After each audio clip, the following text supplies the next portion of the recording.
బైబిల్లో చాలా చాలా మనుషుల్ని, చాలా ప్రదేశాలను, చాలా సిచ్యువేషన్స్ ని దేవుడు మనకు చూపిస్తూ ఉంటాడు. ఒక్కొక్కసారి మనకి కొన్ని సముద్రాలు చూపించి అది రెండు పాయలుగా చేసి దాంట్లో వెళ్ళేవాళ్ళని చూపిస్తున్నాడు. ఒకసారి మనిషిని చూపించి ఈ మనిషిలో బ్రతకాలని చెప్తాడు. ఒకసారి మాటల ద్వారా కొన్ని కొన్ని క్రియలను దేవుడు చెబుతూ నడిపిస్తాడు. అలాగే బైబిల్ అలా చూస్తూ ఉంటే నీకు ఎక్కడో చోట నీ పరిస్థితి కూడా అక్కడ ఆగిపోతూ ఉంటుంది.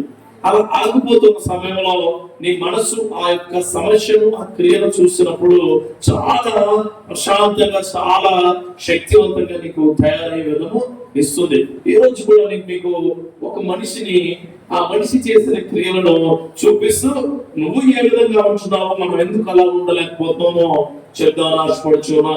ఆ మనిషి ఎవరంటే ఎలీషా. ఇద్దరు ప్రవక్తలు ఉంటారు. వాళ్ళిద్దరు కూడా చాలా క్లోజ్ గా ఉంటూ దేవుడి క్రియలు నెరవేరుస్తూ వెళ్ళిపోతూ ఉంటారు.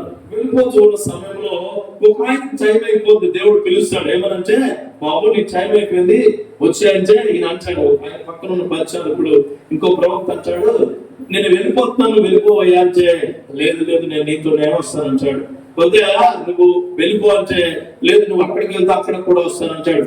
అలా అక్కడ అంటాడు, దేవుడు తోడు, జీవం తోడు, నా తోడు, నీ తోడు, నిన్నైతే నేను వదిలిపెట్టను అంటాడు.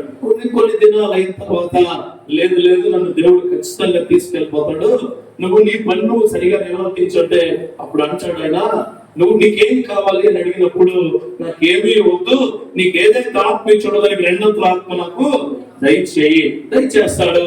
ఆయన వెళ్ళిపోతాడు. వెళ్ళిపోయిన కొంతకాలానికి ఇంకో పరిచారకుడు ఏర్పడతాడు. ఆయనకి ఆయన ఇచ్చిన సేవ, ఆ ప్రవక్త ఇచ్చిన సేవను ఈయన కొనసాగిస్తూ ఉన్న సమయంలో చాలా అద్భుతాలు చేస్తాడు, చాలా ఆశ్చర్యక్రియలు చేస్తాడు. అలా వెళుతూ ఉన్న సమయంలో అక్కడ ఆగండి, మీ అందరికీ నేను ప్రశ్న వేస్తాను. ఇక్కడ మీ సంఘ కాపులు మీ ఇంటికి వచ్చినప్పుడు మీరు ఆనందపడతారా లేదా? ఎంత ఆనందపడతారో కొంతమంది. ఇప్పుడున్న రోజుల్లో అంటే సేవకుడు ఇంటికి వచ్చేస్తున్నాడా, మన కదా వచ్చాడు, మన కదా అలా అనుకునేవారు ఇక్కడ ఉన్నారా? అనకండి ఉంటుంది. నేను అలా నుంచి మాట ఎందుకు వస్తుంది? ఖచ్చితంగా మీకు కూడా ఎలా ఉంటుంది అంటే, ఈ టైంలో వచ్చేందుకు ఏ టైం రావాలి? సేవకుడు టైం చెప్పకూడదు, దేవుడు టైం ఇస్తాడు ఆయనకి. ఆ టైం ప్రకారం నీ దగ్గరికి వస్తాడు ఆయన. సేవకుడు నీ ఇంటికి వచ్చి నీ గుమ్మం చుక్కుతూ ఉన్నాడంటే నీలో ఏదో ఇబ్బందికరమైన కార్యాన్ని ఆయన శక్తివంత సౌఖ్యంగా మార్చడానికి మాత్రమే. సేవకుడిచా నీ దగ్గరికి రావడం నీకు చాలా మంచిదట. బైబిల్లో ఉంటుంది, నీ ఇంట్లో అడుగు పెడితే చాలు, ఆయన నీతో మాట్లాడితే చాలు, నీ వైపు చూస్తే చాలు, నీ యొక్క అద్భుతమైన జీవితానికి అత్యద్భుతంగా మార్చాలి అంటే సేవకుడి యొక్క ప్రార్థన చాలా ఉపయోగం. సేవకుడు వచ్చే మీరు ఏదో మామూలుగా ఏదో వాక్యం చెబుతూ ఉండేవాళ్ళని అనుకోమాకండి. సేవకుడు అంటే దేవుడు పంపించిన దూతే. ఆ దూత ఈరోజు నీతో మాట్లాడుతున్నాడు.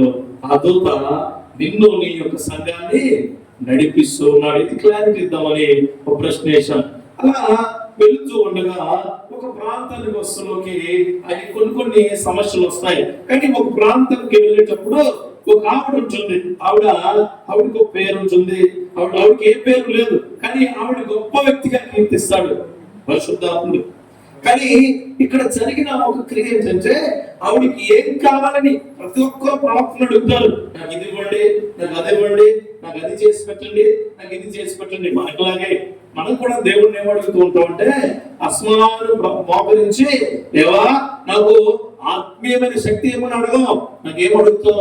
నా పిల్లలు బాగుండాలా, నా ఇల్లు పెంచుకోవాలా, నా కుటుంబం బాగుండాలా, నా పరిస్థితులు బాగుండాలా, మా ఇంటికి ఆచరించగా ఆ ఇంటి బీరువాలో మొత్తం అన్నీ వచ్చేయాలా, డబ్బులన్నీ వచ్చేయాలా, నా కుటుంబం చాలా శక్తివంతంగా ఉండాలా అని కోరుకుంటాం మనం. ఎవరిని నాకు ఇది కోరుకుంటాం అన్నాడు. అయితే లేదంటే చెప్పట్లేదు మీరు అంటే మీకు కావాలి వాక్యం లేదండి అనే మాట మీ దగ్గర నుంచి ఆత్మీయ శక్తి కావాలని కోరుకోవాలి. నేను ఎప్పుడు దేవుడిని ఉంటే కోరుకుంటాను.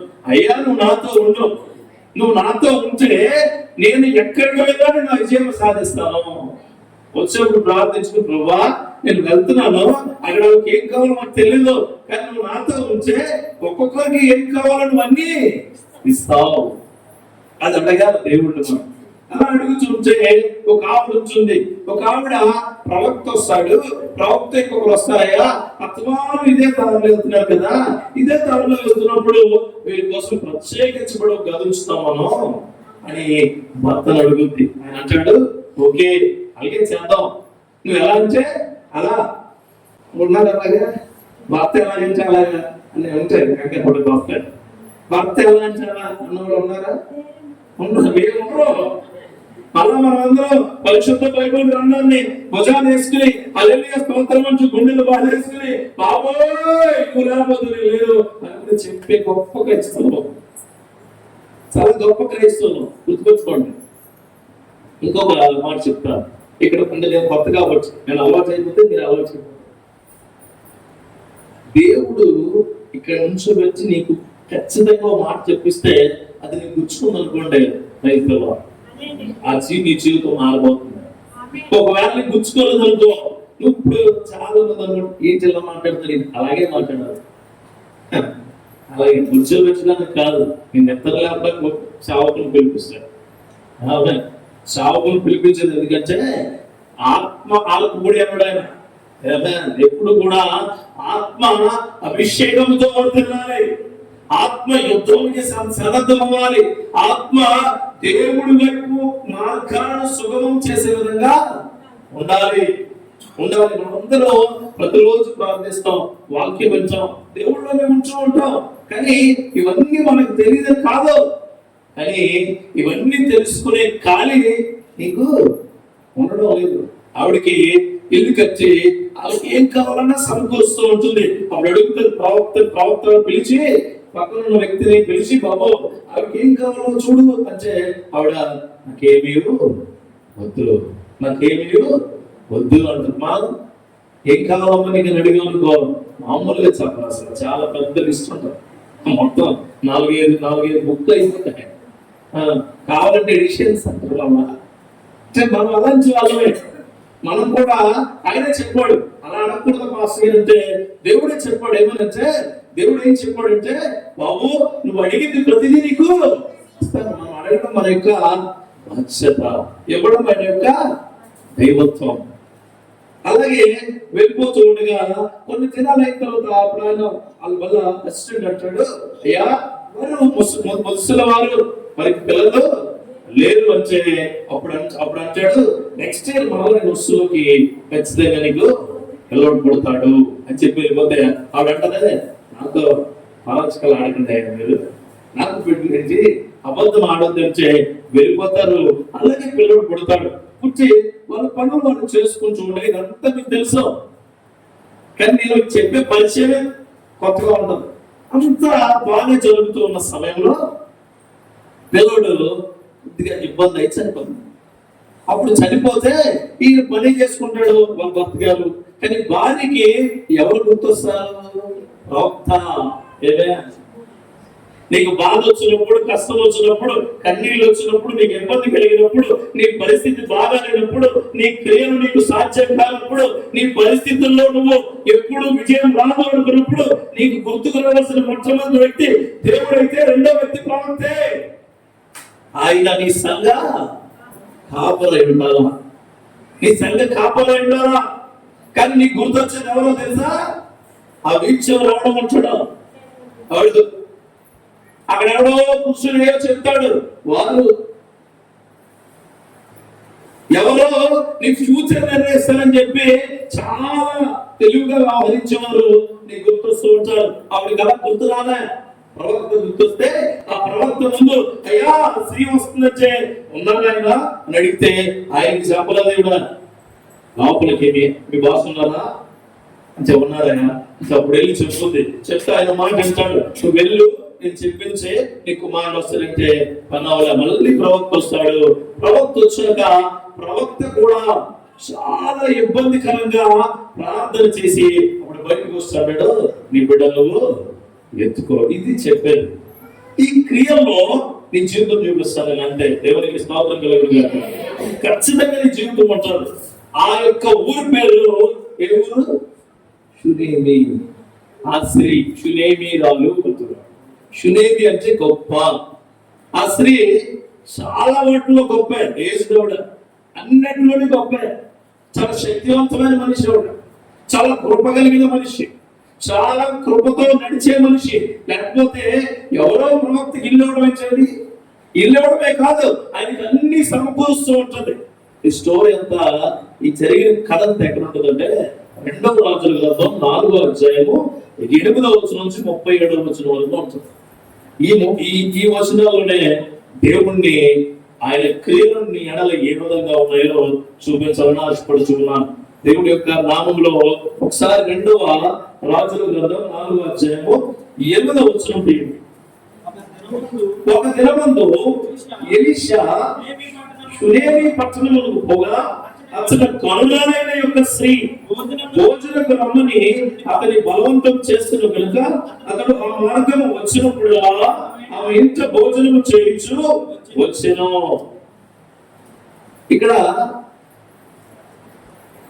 ఒక మనిషిని ఆహ్వానించే స్త్రీ ఒక మనిషిని వెల్కమ్ చేస్తుంది. వెల్కమ్ చేయడం అంటే ఆయన దేవుని మనిషిని తెలుసుకుని వెల్కమ్ చేస్తూ ఉంది. ఈరోజు ఇక్కడ కూర్చున్న వాళ్ళందరినీ మొట్టమొదటిగా మాట్లాడుతున్నాను. నువ్వు నీ జీవితంలో దేవుణ్ణి వెల్కమ్ చేస్తున్నావా? దేవుణ్ణి ప్రతిదినము వెల్కమ్ చేస్తున్నావా? నీ ప్రార్థనలు ఎట్లా ఉంటాయంటే ఉదయం లేచిన వెంటనే ప్రభువా అని మోకరించేసి అయిపోయింది. సాయంత్రం పడుకునేటప్పుడు ప్రభువా అని ఇంకోసారి మోకరిస్తే అయిపోయింది. ఇది నీ జీవితం. కానీ ఆవిడచ్చా ఈ దారినే వెళుతూ ఉన్నారు. ఎవరు? దేవుడి మనిషి, ఆహ్వానించే స్త్రీ. అవే అక్కడ స్త్రీని చూడడం కాదు, ఆహ్వానించే మనసు కదా విశ్వాసి. ఈ రోజున ఈ రాత్రికాల సమయంలో 2వ దినమున దేవుడు నీతో స్ట్రైట్ గా మాట్లాడుతున్న మాట ఏంటంటే, నువ్వు దేవుణ్ణి ఆహ్వానించే వ్యక్తిగా ఉన్నావా? నువ్వు సెల్ ఫోన్ ఆహ్వానిస్తావు, టీవీని ఆహ్వానిస్తావు, సీరియల్ ఆహ్వానిస్తావు, సోనికములు ఆహ్వానిస్తావు, పనులన్నీ ఆహ్వానిస్తావు జీవితంలోకి. ఎవరిని తప్ప? దేవుణ్ణి తప్ప. దేవుణ్ణి తప్ప. ఎందుకు ఆహ్వానిస్తున్నావు అంటే నీలో నీ రాజ్యంలో ఆ సాతాను మహారాజుగా వెలుగొందుతున్నాడు. దేవుడిని ఆహ్వానించాలని ఆలోచన నీకు లేదు. ఇలాంటి ఉపవాస ప్రార్థనలు ఎందుకంటే దేవుడు నీలో ఎంత గొప్పగా పనిచేస్తున్నాడో తెలుసుకోవడానికి. ఒక్కొక్కసారి వైద్య శిబిరాలు పడతారు, తెలుసా మీకు? ఎందుకు అనుకున్నావు? నీ యొక్క స్ట్రక్చరల్ మూమెంట్స్ లో, నీ బాడీ స్ట్రక్చర్ లో నీ బీపీ ఎంత ఉంది, షుగర్ ఎంత ఉంది, నీకు ఏ జబ్బు ఉంది, ఎలా ఉందో తెలుసుకోవడానికి. నువ్వు ఏ హాస్పిటల్కి వెళ్ళాలి, నీకు ఏ ఆపరేషన్ పడుతుంది, నీ బాడీ సిస్టమ్ ఎట్లా ఉందో తెలుసుకోవడానికి అట్లాంటి వైద్య శిబిరాలు పెడతారు. అలాగే ఉపవాస ప్రార్థనలు ఎందుకు అంటే, ఉపవాసం అన్నం మానేసి ఏమి తినకుండా ప్రార్థన ఎప్పుడైపోతే, ప్రార్థన ఎప్పుడు మొదలవుతుంది, అయిపోయినట్టు ఇంటికి వెళ్ళి బాగా బ్రేక్ చేసుకుని కప్పగమ్మ మింగేద్దాం అనుకునే ఆలోచన నీకుంటే వాక్యం నీకే. వాక్యం నీకు, వాక్యం నీకే. ఉపవాసం అంటే దేవుణ్ణి నీ జీవితంలోకి ఆహ్వానించడం. నీకు పనికిరాని పనుల్లో ఆహ్వానించుకుని అది పచ్చుకుని నువ్వు నడవడం కాదు. నీ జీవితంలో దాంట్లోకి వెళ్ళి నువ్వు ముందుకెళ్ళి నడవడం కాదు. అప్పుడు ఏం చేసిందనంట, చూడండి, కొడుగాడని ఒక స్త్రీ. ఎన్ని రోజుల నుంచి వస్తున్నావు నాకు తెలియదు, నువ్వు సంఘానికి ఎన్ని సంవత్సరాల నుంచి దేవుడిని నువ్వు ధ్యానిస్తున్నావు, పూజిస్తున్నావు నాకు తెలియదు. కానీ ప్రతి రోజు నువ్వు దేవుడిని నీ జీవితంలో ఆహ్వానిస్తున్నావా? చిన్నబిడ్డలు ఉన్నారు ఇక్కడ, వీళ్ళు కూడా అంతే. ఇన్స్టాగ్రామ్ లో పోతారు, లేకపోతే యూట్యూబ్ లో పోతారు, లేకపోతే వాట్సాప్ లో పోతారు, లేకపోతే ఇంకోటి ఫేస్బుక్ లో పోతారు. దాంట్లో రకరకాల ఆహ్వానిస్తుంటే దేవుడు మాట వస్తే వెంటనే గింజేస్తారు ముందుకే. దెయ్యం మాట వస్తే చూసావా లిప్స్టిక్ వేసుకుంటుందో, చూసావా జెండాలు వేసుకుంటుందో, చూసావా ఈ డ్రెస్ ఎలా ఉందో. మంచి కంటే చెడే ఎక్కువ చేస్తుంది ఈ లోకాన్ని. దేవుడు అదే చెప్తున్నాడు. అందుకే ఈ గ్రంథం మనకిచ్చి చెడు వైపు వెళ్ళొద్దు బాబోయ్ అని మొత్తుకుంటుండే ఉన్నాడు. నీ సంఘంలో ప్రతి వారము చెడును ఆహ్వానించొద్దయా అని చెబుతున్నాడు ఆయన. నువ్వు అస్సలు వినవు. అలా వినుంటే కుటుంబాలుగా కూర్చున్నావు ఇక్కడ. దేవుడికి స్తోత్రం కలుగును కాక. నువ్వు భార్యగా, నువ్వు భర్తగా, లేకపోతే నువ్వు బిడ్డగా వచ్చి ఇక్కడ కూర్చున్నావు అంటే మీ కుటుంబం మొత్తం ఎవరిని ఆహ్వానించడం లేదు. దేవుడిని సిగ్గుపడాలా? దేవుడిని ఆహ్వానించే వ్యక్తులుగా నువ్వు లేకపోతే, దేవుణ్ణి నీ జీవితంలోకి తీసుకునే వ్యక్తిగా నువ్వు లేకపోతే, ఏదో పొద్దుటే భోజనం చేసినట్టు, టిఫిన్ చేస్తున్నట్టు, వాటర్ తాగినట్టు, లేకపోతే నీ జీవితంలో ఏదో ఎక్కడికో ఫంక్షన్ వెళ్తున్నట్టు దేవుడు అలా నీ జీవితంలోకి తెచ్చి మరణం కడుమరుగు చేసే జీవితం నీకుంటే నీది పాపము భక్తే. అది సరైన భక్తి కానే కాదు. ప్రతి క్షణము ఆయన కనపరిచే వాళ్ళుగా ఉండాలా, కనపరిచే వ్యక్తిగా ఉండాలా. ఆవిడ కొనుగోలు ఎందుకంటే ఆవిడ ఎప్పుడు ప్రవర్తిస్తాడు అని చెప్పి దేవుడి చిత్తాన్ని నెరవేర్చడానికి చూసి ఉన్నది. ఎప్పుడైపోతే ప్రాంతం నుంచి వస్తుంది. ఎప్పుడైపోతే 5 రోజులు ఇచ్చేసారా? కొన్ని చోట్ల 7 days ఉంటాయి. నా క్యాలెండర్ 2 రోజులు చూసుకుంటాం. అప్పుడు ఎప్పుడైపోతే అయిపోతే తొందరగా బాగుంటుంది. ఒకవేళ ఈ సంఘంలో అలాంటి లేకపోతే దేవుడికి మహిమ కలుగును గాక. ఒకవేళ అలాంటి ఉంటే నీకే మహిమ.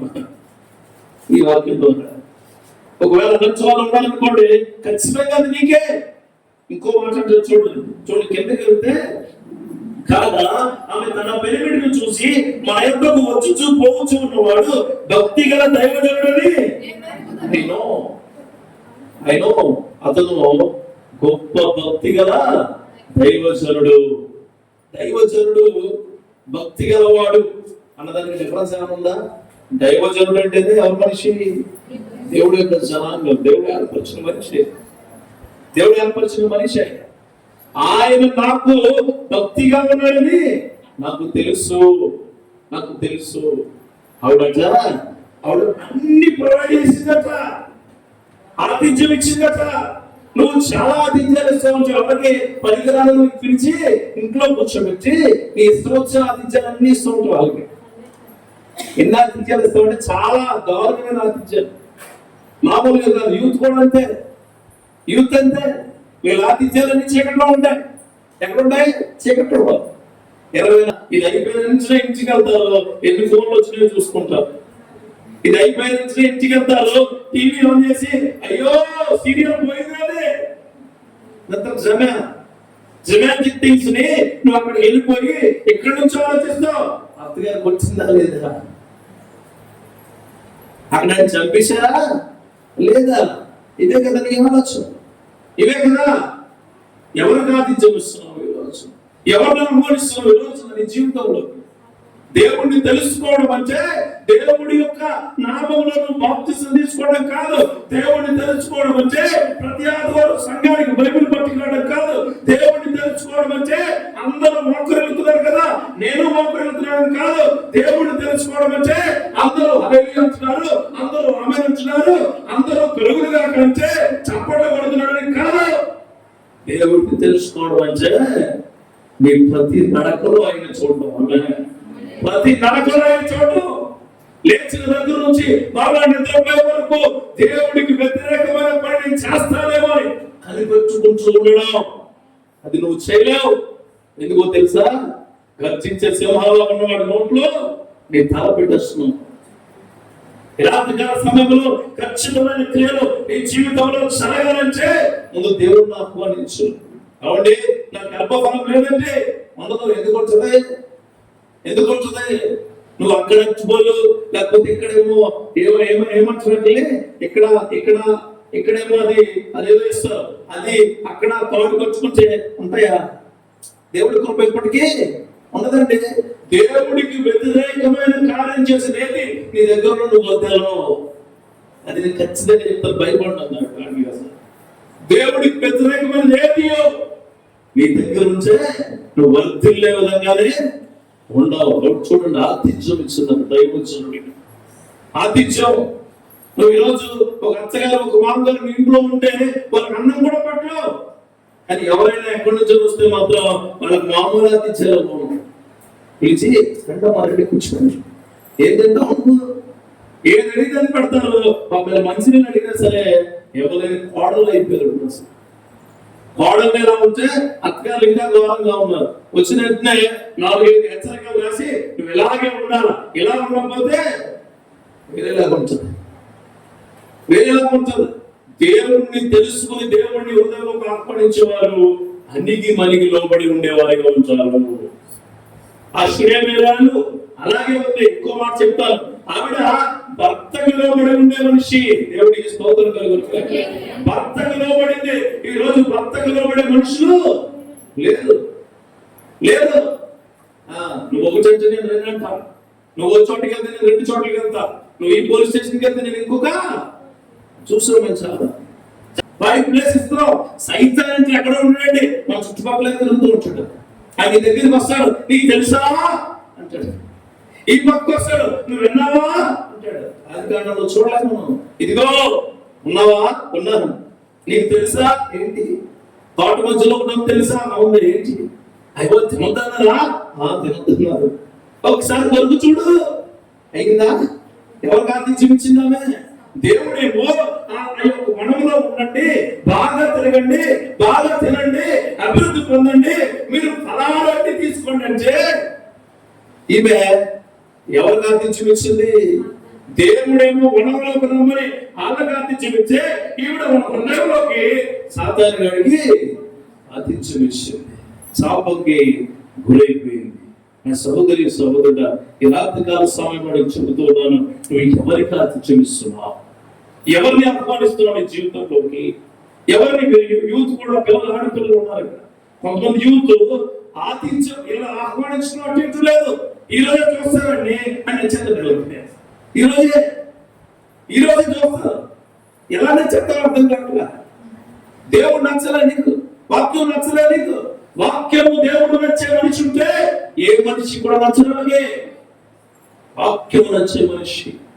కొంతమంది డ్రెస్సులు ఆహ్వానిస్తారు, కొంతమంది బంగారం ఆహ్వానిస్తారు. ఎవరైనా బంగారం కొనుక్కుంటే నిద్రపోదు, ఇంకా వాళ్ళ భర్తను చంపి సాగలో పెట్టారు. ఏం కావాలి వీళ్ళకి? బంగారం కావాలా, బట్టలు కావాలా? దేవుడు వద్దు, దేవుడే కావాలి మనకి. దేవుడికి స్తోత్రం కలుగుతుంది. దేవుడే కావాలి మనకి. దేవుడికి ఆతిథ్యం ఇస్తే నువ్వు అనేక మందికి ఆతిథ్యం ఇచ్చేవాడుగా ఉంటావు. ఒక్కసారి చూడండి. ఈ రోజు రాత్రికాల సమయంలో వెళ్ళాక, ప్రభువా నా జీవితంలో చాలా తీసుకున్నాను, ఆయన నా జీవితంలో చాలా ఆహ్వానించాను, ఏమీ నాకొద్దు, నువ్వు ఉంటే చాలు నా దగ్గర. విజయం నాది, క్రియలు నాది. నా గర్భఫలం లేదేమో, గర్భఫలం ఇచ్చేది నువ్వే. నా బిడ్డలకు పెళ్లి అవ్వట్లేదేమో, పెళ్లి చేయించేది నువ్వే. నా పరిస్థితులు బాగాలేదేమో, నా పరిస్థితులను చక్కదిద్దేది నీవే. ఒక్కసారి ఆహ్వానించి చూడండి. 35 years అయింది పెళ్ళి కాబట్టి ఇలా వాక్యం చెబుతూ ఉంటే, అన్నా మాకు గర్భఫలం లేదు, ఎట్లా అంటే మా దేవుడి నామంలో మోకరించి ప్రార్థన చేయండి అంటే మొన్న బిడ్డ నుంచి సాక్ష్యం. దేవుడికి స్తోత్రం కలిగింది. అన్నా చాలా హాస్పిటల్స్ తిరిగాం, చాలా చోట్లకి వెళ్ళాం, ఎక్కడ కూడా పుట్టన్నారు, ఎక్కడ కూడా మాకు గర్భఫలం లేదన్నారు, అసలు చూపలేదు నీకు అన్నారు. కానీ ఆ దేవుడు ఇచ్చాడు, ఆ దేవుడు ఇచ్చాడు. హాస్పిటల్ ఇన్వైట్ చేసింది, డాక్టర్ యొక్క మాటలు ఆహ్వానించింది. లేకపోతే ఎవరో గడ్డ చెప్తారంటే అక్కడికి వెళ్ళి గద్ద లాంటి మాటలేదే. కానీ మొట్టమొదటిసారి దేవుడి యొక్క మాటలు హృదయంలోకి ఆహ్వానించి ఉంది. హృదయంలోకి దేవుడి మాటలు ఆహ్వానించిన ప్రతి ఒక్కరు కూడా కరుడుగానే ఉంటారు. దేవునికి స్తోత్రం కలుగునుగాక. ఆ ఘనమైన క్రియలు ఈ రోజు ఈ రేమ ప్లస్టింగ్ షాప్స్ అనే ఈ యొక్క సంఘానికి పూర్తిగా 100% జరుగునుగాక. నేను మీకు మాత్రమే ఆతిథ్యం ఇచ్చేదానిలా ఉంటాను, మీకు మాత్రమే ఆతిథ్యం ఇచ్చే వ్యక్తిగా నేను ఉంటాను. అనుసరుడు చుట్టాలు వస్తే చూడద్దంటారండి, దీనికి కూడా దగ్గర ఆన్సర్ ఉంది. దేవుడిని ఆహ్వానిస్తే మీ దగ్గరికి వచ్చే వాళ్ళందరూ నీకు కావాల్సిన వస్తారు. దేవుడికి స్తోత్రం కలుగును. దేవుడిని ఆహ్వానిస్తే ఎందుకు ఆహ్వానించవచ్చునంటే, నేను ఆహ్వానించిన దేవుడు నీకు పరిచయం చేద్దామని ఆహ్వానించి చూడండి. కొత్తగా ఉంటాయి మాటలు, కొత్తగా ఉంటాయి. మన జీవితంలో మన యొక్క వ్యక్తిగత జీవితాల్లో మన ఆత్మీయత ఎప్పుడు కొత్తగానే ఉండాలి. అందుకంటాడు సమస్త నూతనమాయను. ప్రతిరోజు నూతనంగా ఆలోచించాలి దేవుళ్ళో. మనం ప్రతిరోజు నూతనంగానే ఉండాలి. ప్రభు ఈ రోజు నాకు ఏం చెబుతావు, ఈ రోజు నన్ను పంపిస్తావు, ఈ రోజు ఎవరితో మాట్లాడిస్తావు, ప్రభు నేను మాట్లాడేవాళ్ళు బాగుండాలా, నేను వెళ్ళే ప్రదేశం బాగుండాలా, నేను పనిచేసే ఉద్యోగం బాగుండాలా, నేను చదివే చదువు బాగుండాలా, నేను మాట్లాడే ప్రతి మాటలో నీ క్రియలు ఉండాలి అని నువ్వు అడిగితే దేవుడు అలానే చేస్తాడు. అందుకే ఆయన అంటే గరుడు నీ జీవితంలో గరుడుగా అనిపించుకోవాలంటే ఎవరిని ఆహ్వానించాలి? తీసిపడండి చెత్త, ఇంట్లో చెత్త హృదయంలో చెత్త తీసిపడండి. ఎక్కువ పనిచేయదు. కడుపులో చెత్త పెరిగితే ఏదో ఒక రోజు కోసి తీసేయాల్సిందే. మైండ్ లో చెత్త పెరిగితే ఏదో ఒక రోజు ఆపరేషన్ అవ్వాల్సిందే. నీ హృదయంలో చెత్త పెరిగితే ఏదో ఒక రోజు ఆ చెత్తను తీసేయాల్సింది. ఈ రోజే తీసేయండి చెత్త. అయ్యా ఇదిగో మొత్తం ఈ సంచిత్తంతో నిండిపోయిన ఈ పాపపు ఆలోచనలు, ఈ దరిద్ర ఆలోచనలు తీసివేస్తున్నాడు. నా హృదయం ప్రశాంతంగా ఉంది ప్రభువా, నీవే నా దగ్గర, నీవే నాతో ఉండు, నన్ను నడిపించు, నా మాటలో ఉండు, నా ఆరోగ్యంలో ఉండు, నా క్రియలో ఉండు, నా ప్రతి పరిస్థితుల్లో నుండి నడిపించయ్యా అని అడిగితే ఆ దేవుడు ఎప్పుడు పిలుస్తానని చెబుతాడు. అమ్మ నువ్వు వ్యక్తిగతంగా దేవుడిని ఈ ప్రపంచంలో ఎవరైనా నేను ఆడుకుంటానండి, కానీ దేవుడు వచ్చా ఆగు అన్నట్టు వెంటనే వచ్చేస్తాడు నీ దగ్గరికి. వెంటనే పిలిచావా ఆయన అంటాడు, తల్లి ప్రభుత్వలే నేను నిలిచి చూస్తున్నాను ఎవరి కొరకు, నీ కొరకు. కానీ నువ్వేం చేస్తావు? అవత దొడ్డుగా తీసుకుపోతావు, వెనకాల తలుపుంటుందా తీసుకుని వెళ్ళిపోతావు. బాగా వచ్చు మనకి డూప్లికేట్ డోర్లు తీయటం, డూప్లికేట్ మాటలు మాట్లాడడం, డూప్లికేట్ భక్తి చేయడం, డూప్లికేట్ క్రియలు చేయడం బాగా. ఇక్కడ పాట పాడడానికి వచ్చినప్పుడు, పాట పాడుతున్నప్పుడు నువ్వు దేవుని పాటని నమ్మని పాడాలా. ఆనందం చేస్తున్నప్పుడు దేవుడి ఆనందాన్ని నమ్మాలా. నువ్వు చప్పట్లు కొడుతున్నప్పుడు నేను చప్పట్లు ఎవరు కొడుతున్నాను, అది చప్పట్లు ఎవరైనా కొట్టబోతే ఫీల్ అవుతారేమో అనుకుంటారు కొంతమంది. చప్పట్లు గట్టి కొడితే చేతులన్నీ ఎలాగైపోతాయని ఫీల్ అవుతారు కొంతమంది. మోకాలు వేయాలంటే నా యొక్క డ్రెస్ నలిగిపోతేమో, నా ప్యాంట్ నలిగిపోతేమో, లేకపోతే నా మోకాళ్ళు ఎక్కువ ఉన్నాయేమో, యేసు నామములో వేయుగాక. వేయాలంటే యేసు పరిశుద్ధ నామములో నువ్వు చేయాల్సిన కార్యాలు చాలా ఉంటాయి. అవన్నీ దేవుడే నీకు వెలుగుగా చూపిస్తాడు. ఎప్పుడైతే ఆతిథ్యం ఇచ్చి, ఎప్పుడైతే ఆహ్వానించే వ్యక్తిగా ఉంటే ఆ దేవుడి నీ క్రియలు స్పష్టంగా తేటగా నీకు చూపించును గాక.